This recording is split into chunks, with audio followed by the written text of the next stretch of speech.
Praise the Lord. கர்த்தருடைய நாமத்துக்கு மகிமை உண்டாவதாக. ஆதியாகமம் 1வது அதிகாரம் 2வது வசனம் சொல்லுது, பூமியானது ஒழுங்கின்மையும் வெறுமையுமா இருந்தது, ஆழத்தின் மேல் இருள் இருந்தது, தேவ ஆவியானவர் ஜலத்தின் மேல் அசைவாடி கொண்டிருந்தார் சொல்லி கர்த்தருடைய வார்த்தை சொல்லுது.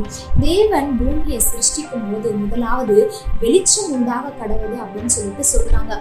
வெளிச்சம் உண்டாக்கப்பட்ட பிறகுதான் தேவன் சகலத்தையும் சிருஷ்டித்து வெறுமைகளை நிறைவாக மாற்றி அதை அழகுபடுத்துறாங்க. அதே போலதாங்க நம்முடைய வாழ்க்கையில கூட சில ஒழுங்கின்மையும் வெறுமையும் காணப்படலாம். இந்த தவறு நான் செய்யக்கூடாதுன்னு நினைக்கிறேன், ஆனா திரும்ப திரும்ப இதை நான் செஞ்சுட்டே இருக்கிறேன்னு சொல்லி நீங்க யோசிக்கிறீங்களா?